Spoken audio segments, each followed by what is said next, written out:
नमस्ते भैया बहनी चाची माई लोगन। एक आज होली गीत लेके आई हूँ, आप लोगन को अच्छा लगे तो लाइक करना। फागुन में होली खेलई सखिया, फागुन में होली खेलई, फागुन में होली खेलई सखिया हो, फागुन में होली खेलई। पहली होली में गणपति जी आए, पहली होली में गणपति जी आए, गणपति जी आए रिद्धि सिद्धि के लाए, गणपति जी आए रिद्धि सिद्धि के लाए।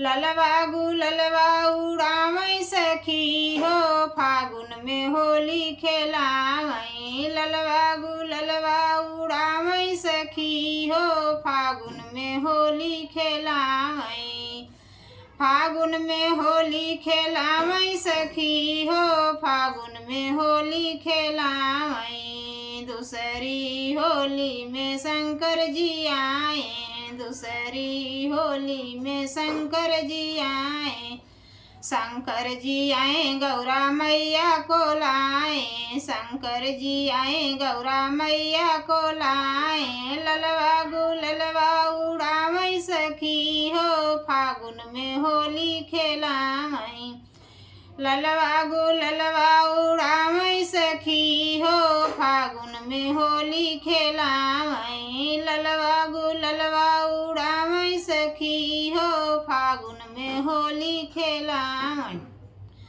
तीसरी होली में ब्रह्मा जी आए, ब्रह्मा जी आए ब्रह्माणी को लाए, ब्रह्मा जी आए ब्रह्माणी को लाए।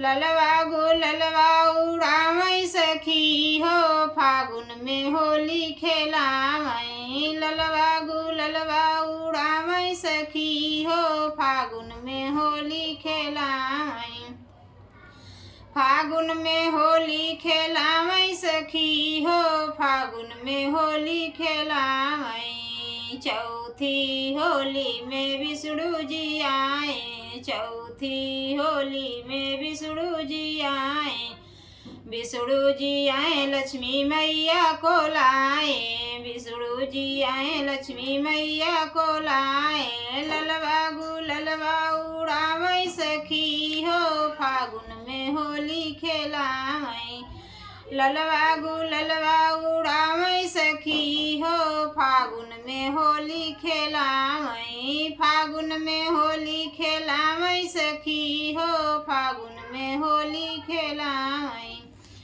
चौथी होली पचई होली में राम जी आए, राम जी आए सीता मैया को लाए, राम जी आए सीता मैया को लाए।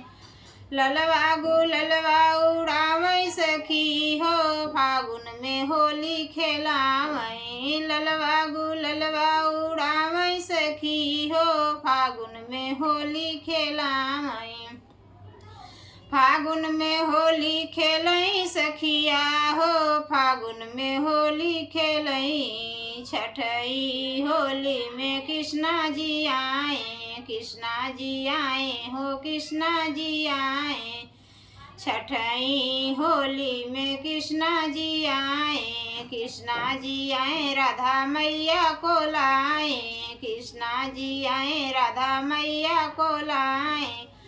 ललवा गुललवा उड़ावई सखी हो, फागुन में होली खेलावई, ललवा गुललवा उड़ावई सखी हो, फागुन में होली खेलावई, फागुन में होली खेलावई सखी हो, फागुन में होली खेलावई, फागुन में होली खेलई सखिया हो, फागुन में होली खेलई, फागुन में होली खेलई सखिया हो, फागुन में होली खेलई।